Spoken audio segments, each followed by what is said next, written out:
Hi guys, आपका स्वागत है Shivam Kumar SKG YouTube channel में। दोस्तों, मैं आशा करता हूं कि आप सभी स्वस्थ होंगे और अपना ख्याल अच्छे से रख रहे होंगे। दोस्तों, आज हम इस वीडियो के माध्यम से आपको ऐसी जानकारियां प्राप्त होंगी जिनको जानकर आप अपने आप को अपनी राय देने से नहीं रोक पाएंगे। और मुझे विश्वास है कि आप अपनी राय कमेंट बॉक्स में अवश्य कमेंट करेंगे। दोस्तों, आज ऐसे टॉपिक को हम लेकर आए हैं जिन्हें जानकर आपको बहुत अच्छा फील होगा। हमें पृथ्वी से लेकर हमारे पृथ्वी में होने वाले हर एक घटक या फिर परिस्थितियाँ या फिर जितने भी वर्तमान में घटनाएं घट रही हैं उनसे संबंधित यह वीडियो है।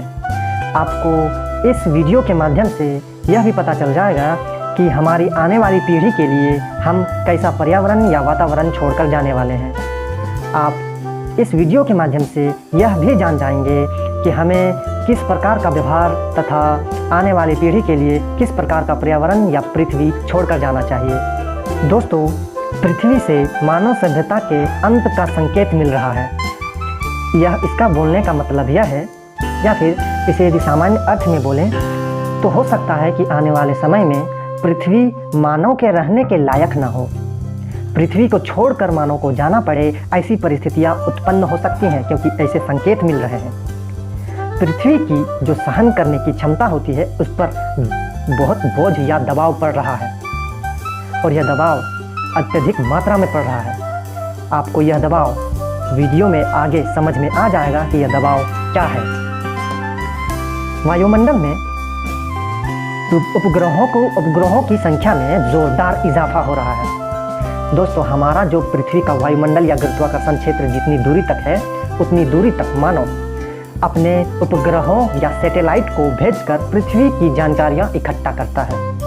यह एक हद तक बहुत अच्छी बात है, मगर जब यह उपग्रहों की संख्या हद से ज़्यादा हो जाए, यानी एक लिमिट क्रॉस कर जाए, यानी पृथ्वी के चारों ओर वायुमंडल में इतने उपग्रहों की संख्या हो जाए कि आने वाले समय में यह हमारे लिए ही खतरा हो जाए या खतरा उत्पन्न करने लगे, तो यह पृथ्वी के लिए भी हानिकारक हो सकता है और मानव सभ्यता के लिए भी। क्योंकि मान लीजिए कि आने वाले वक्त में यदि मानव को किसी दूसरे ग्रह पर जाने के लिए किसी स्पेसक्राफ्ट से जाना पड़े, तो यह सारी उपग्रह में सभी तो एक्टिवेट या फिर चलने वाले उपग्रह तो नहीं होंगे। कई उपग्रह बंद पड़ गए हैं, और यही उपग्रह जो बंद पड़ गए हैं कितने किलोमीटर प्रति घंटा की स्पीड से पृथ्वी का चक्कर लगाते हैं, और यही हमारे स्पेसक्राफ्ट के लिए खतरा पैदा कर सकते हैं। यानी मानव पृथ्वी से बाहर नहीं जा सकता है इन उपग्रहों की जनसंख्या की वजह से। आप इस वीडियो के माध्यम से भी तथा इन पिक्चरों के माध्यम से भी समझ सकते हैं कि यह खतरा कितना बड़ा है। दोस्तों, अब बात करते हैं लाखों करोड़ों हेक्टेयर में जंगलों का जलना। दोस्तों, मानव कई ऐसी गलतियां करता है जिसके कारण हमारे जंगलों में बहुत बड़े क्षेत्र में जंगल में आग लग जाते हैं, और इनमें मानव कई प्रकार की गलतियां करता है। जैसे कई सारे फल या फिर कई सारे पेड़ों के उत्पादन या फिर पेड़ों से फलने वाले फल को चुनने के लिए या फिर किसी और माध्यम से मानव द्वारा जंगल में आग लगाया जाता है, और कहीं कहीं गलतियों से भी लग जाता है, और कहीं कहीं जानबूझकर भी लगाया जाता है, और कहीं कहीं प्राकृतिक कारणों से भी लग जाते हैं। लेकिन यह आग को बुझाने का प्रयास बहुत कम होता है, खासकर विकासशील देशों में। और जब इन आग को नहीं बुझाया जाता है तो यह आग लाखों करोड़ों हेक्टेयर में फैलकर बहुत बड़े मात्रा में जंगलों को बर्बाद कर देता है। यह हमारे लिए नुकसानदायक हो सकता है, क्योंकि पेड़ों का महत्व क्या है यह आपसे बेहतर कोई नहीं जान सकता। दोस्तों, अब बात करते हैं लाखों करोड़ों हेक्टेयर में जंगलों का कटना। मैं कुछ देशों का उदाहरण लेना चाहता हूँ, जैसे ब्राज़ील, जो विश्व के सबसे घने जंगलों के लिए जाना जाता है, जिसे अमेजन का जंगल भी कहते हैं। इसे पृथ्वी का फेफड़ा भी कहा जाता है। अमेजन के जंगल पृथ्वी को 20% ऑक्सीजन प्रदान करते हैं। आप समझ सकते हैं कि अमेजन के जंगल का कितना महत्व है। मगर आप या तो मैप के जरिए या किसी और माध्यम से जब ब्राज़ील का इन्वेस्टिगेशन करेंगे तो आप पाएंगे कि वहाँ पर बहुत अधिक मात्रा में जंगलों को काटा जा रहा है और साफ किया जा रहा है। कारण है खेती के लिए ज़मीन उपलब्ध करना और चारागाह के लिए ज़मीन उपलब्ध करना। इसके कारण लाखों करोड़ों हेक्टेयर में जंगलों को काटा जा रहा है। ऐसे कई देश हैं इस पृथ्वी पर जहां जंगल बहुत तेज़ी से कट रहे हैं। आपको और अधिक जानकारी देते हुए अगले क्षेत्र में चलते हैं कि लगातार साल तापमान का बढ़ना। आपने महसूस किया होगा कि जैसे ही हम अगले साल में प्रवेश करते हैं तापमान में कुछ परिवर्तन नज़र आता है और यह परिवर्तन बढ़ा हुआ नज़र आता है। लगातार तापमान में वृद्धि हो रही है। इसके कई कारण हैं जिसे हम वीडियो में आगे समझेंगे। दोस्तों, इससे पानी की समस्या भी उत्पन्न होती है और कई प्रकार की कठिनाइयाँ उत्पन्न हो जाती हैं जिसके कारण मानव को बहुत कठिनाई झेलनी पड़ती है। वाहनों से निकलता कार्बन डाइऑक्साइड तापमान के बढ़ने का एक कारण यह भी है। कार्बन डाइऑक्साइड पृथ्वी में ग्रीन हाउस इफेक्ट प्रदान करता है या फिर हरित गृह प्रभाव के लिए कार्बन डाइऑक्साइड जिम्मेवार है। CO2 जिसकी मात्रा वायुमंडल में बढ़ रही है और यही पृथ्वी पर बढ़ते तापमान का कारण है। हाँ, ये तो जरूरी है कि पृथ्वी के लिए कुछ मात्रा में कार्बन डाइऑक्साइड होना बहुत आवश्यक है, क्योंकि पृथ्वी में यदि कार्बन डाइऑक्साइड नहीं रहे तो फिर पृथ्वी एक बर्फ का गोला बन सकती है, क्योंकि पृथ्वी को गर्म रखने के लिए सीमित मात्रा में कार्बन डाइऑक्साइड की आवश्यकता पड़ती है। मगर यही कार्बन डाइऑक्साइड जब सीमित मात्रा से अधिक हो जाता है तब यह पृथ्वी में तापमान के बढ़ने का कारण बन जाता है। और इनमें कार्बन डाइऑक्साइड के बढ़ने में प्राकृतिक कारण तो है ही, लेकिन मानव इस पर ज़्यादा योगदान करता है। जैसे गाड़ियों से निकलते हुए कार्बन डाइऑक्साइड, उद्योगों से निकलते हुए, या फिर कई ऐसे क्षेत्र हैं जहाँ से कार्बन डाइऑक्साइड, मीथेन, CFC या फिर हाइड्रोफ्लोरोकार्बन, ऐसे क्लोरोफ्लोरोकार्बन ऐसे गैस निकाले जाते हैं जो हमारे पृथ्वी के लिए हानिकारक हो सकते हैं। अभी हमने बताया कि उद्योगों से भारी मात्रा में निकलता कार्बन डाइऑक्साइड। दोस्तों, विश्व में सबसे ज़्यादा चीन कार्बन डाइऑक्साइड का उत्सर्जन करता है। भारत का योगदान इसमें कम है, मगर जितना भी योगदान करता है उसे भी कम करने की आवश्यकता है। भारत 2070 तक कार्बन न्यूट्रल रखने का वादा किया है और भारत इसे प्राप्त भी कर लेगा। दोस्तों, उद्योगों को बिना किसी कानून के इस प्रकार से कार्बन डाइऑक्साइड का उत्सर्जन करने देना यह हमारे लिए और हमारे आने वाली पीढ़ी के लिए घातक सिद्ध हो सकता है। इसके बाद यदि बात करें इंसान तथा जानवरों के बीच बढ़ता संघर्ष। दोस्तों, यदि जंगलों का सफाया किया जाता है तो इसका विरोध जानवरों द्वारा अवश्य किया जाएगा और वह शहर की ओर रुख करेंगे और शहर में मानव और जानवरों के बीच संघर्ष बढ़ेगा। इसमें मानव की भी हानि है और हमारे जैव विविधता को बनाए रखने वाले जानवरों की भी हानि है। हमारे जीव पृथ्वी को संतुलन बनाए रखते हैं। पृथ्वी पर जितने भी जीव उपस्थित हैं वे सभी एक दूसरे पर निर्भर हैं और यदि किसी एक जीव पर विलुप्ति का खतरा बढ़ता है तो यह सारे जीव के लिए विलुप्ति का कारण बन सकता है। पृथ्वी पर सामूहिक विलुप्ति हो सकती है। 2020 में आया कोरोना मानव द्वारा जंगलों को काटकर जंगल में हस्तक्षेप करने के कारण उत्पन्न हुआ था और उस कोरोना वायरस ने क्या किया आपसे बेहतर कोई नहीं जानता है, क्योंकि मानव की खोज प्रवृत्ति मानव के लिए खतरा पैदा कर सकती है और खासकर पृथ्वी के प्रकृति या पर्यावरण से छेड़छाड़ मानव के लिए घातक सिद्ध हो सकता है। जानवर हमारे या फिर जीव हमारे पृथ्वी के लिए बहुत ही आवश्यक हैं। इनमें किसी भी जीव की विलुप्ति हमारे लिए या मानव के लिए विलुप्ति का कारण बन सकता है। मानव और जंगली जानवरों में टकराव, हमने अभी ही इसकी चर्चा की है। अनजाने में निकलता करोड़ों टन मीथेन।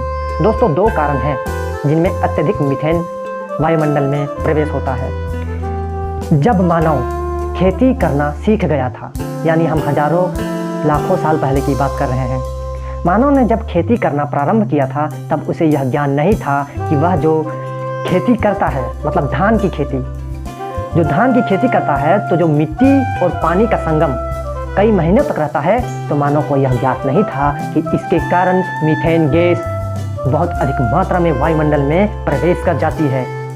धान की खेती वायुमंडल में मीथेन प्रवेश करने का प्रमुख कारण बन गई है। मानव पहले यह खेती सीमित मात्रा में करता था और अपने ज़रूरत के मुताबिक अपने घर में खाने को लाने के लिए या अपने पेट को भरने के लिए खेती करता था। मगर आज की खेती व्यावसायिक खेती हो चुकी है। इसमें उद्योग भी प्रवेश कर चुके हैं और इन खेती में इतना ज़ोरदार इजाफा हुआ कि इतने सारे खेतों की वजह से जो पानी और मिट्टी का संगम कई महीनों तक रहता है, इसके कारण वायुमंडल में मीथेन की मात्रा बढ़ने लगी, जो हमारे वायुमंडल में प्रवेश करके पृथ्वी के लिए हानिकारक हो रहा है या हानिकारक सिद्ध हो रहा है।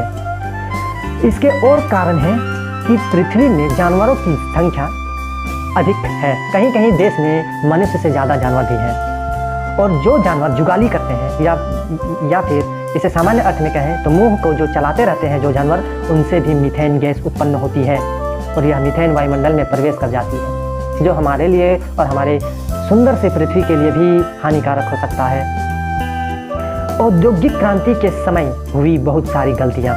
दोस्तों, ब्रिटेन से औद्योगिक क्रांति की शुरुआत हुई थी, और इस औद्योगिक क्रांति की शुरुआत इतनी तेज गति से हुई, इतनी अधिक मात्रा में हुई कि अभी पृथ्वी पर आए असंतुलन का सबसे बड़ा कारण यूरोप है, क्योंकि यूरोप की औद्योगिक क्रांति ने पृथ्वी के वायुमंडल में बहुत सारे हानिकारक गैसों को इतना बढ़ाया कि आज पृथ्वी में तापमान लगातार बढ़ रहा है, और 2100 ईस्वी तक यह तापमान 2 से 5 डिग्री सेल्सियस तक बढ़ सकता है, जिसके कारण वायुमंडल बहुत अधिक गर्म हो जाएगा।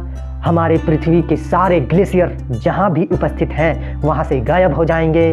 पृथ्वी में उपस्थित समुद्र का जल स्तर बढ़ जाएगा, और कहीं सूखा, कहीं बाढ़, कहीं कैसी कैसी प्राकृतिक आपदाएं आएंगी, यह कहना मुश्किल है, क्योंकि पृथ्वी का पूरा इकोसिस्टम ही बिगड़ जाएगा। अधिकार की बात सिर्फ इंसानों के लिए क्यों हो, जानवरों के लिए क्यों नहीं? संविधान किसी भी देश का क्यों न हो, उसमें इंसानों के लिए मौलिक अधिकार या उनके अधिकार अवश्य होते हैं, मगर अधिकतर देशों में जानवरों के लिए कोई अधिकार नहीं। जानवरों को बर्बर तरीके से सताया जाता है, उस पर अत्याचार किया जाता है, मगर उन पर किसी भी प्रकार का कानून कहीं भी देखने को नहीं मिलता। उन्हें कानून की आवश्यकता है और उन्हें भी अधिकार मिलने चाहिए। जानवर हमारे देश तथा पृथ्वी के लिए बहुत ही आवश्यक हैं।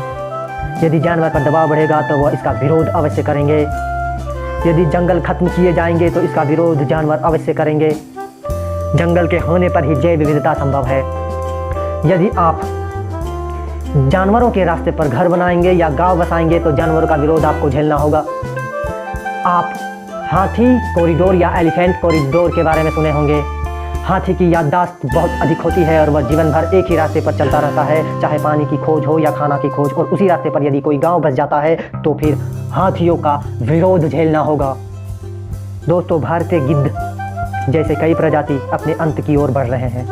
मानव की कई गलतियों के कारण भारतीय गिद्ध विलुप्त होने की कगार पर पहुंच चुके हैं। जानवरों को, खासकर पालतू जानवरों को, उनके दर्द को दूर करने के लिए दी जाने वाली दवाई गिद्ध के मौत का कारण बनती है।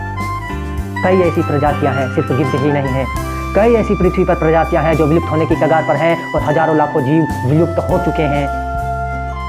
उदाहरण के तौर पर एक डोडो नाम का पक्षी था जो ऑस्ट्रेलिया या न्यूजीलैंड से विलुप्त हो चुका है, और उसके कारण, उस डोडो पक्षी के कारण कई पेड़ पौधे जीवित रहते थे, क्योंकि उसके मल के द्वारा ही वह पेड़ पौधे उगते थे।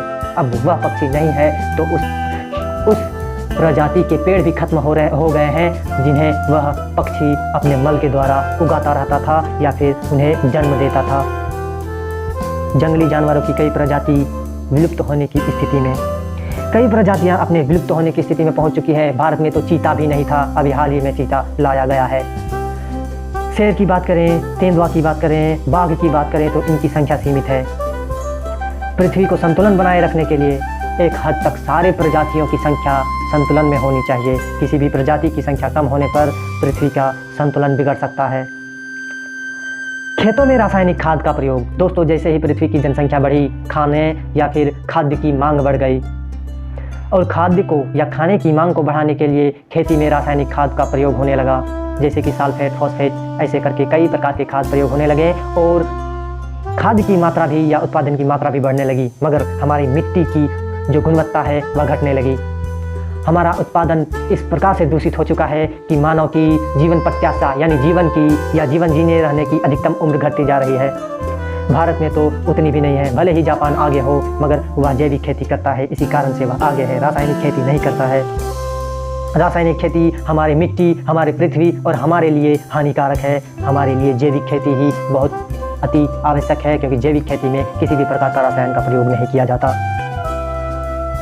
पृथ्वी पर बढ़ता कचरों का अंबार। दोस्तों, पृथ्वी पर बढ़ती जनसंख्या कचरों के अंबार का कारण है, क्योंकि जितनी अधिक जनसंख्या होगी उनको दी जाने वाली आवश्यकताएं अधिक होंगी, और ये आवश्यकताएं ही कचरों के अंबार का कारण बनेंगी।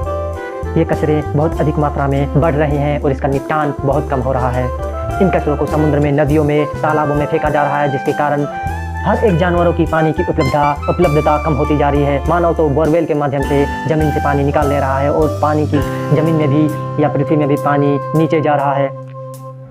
कई बड़े शहरों में तो बोरवेल से भी पानी नहीं निकलता है। इसके कारण मानव की अनिश्चित गतिविधियाँ हैं।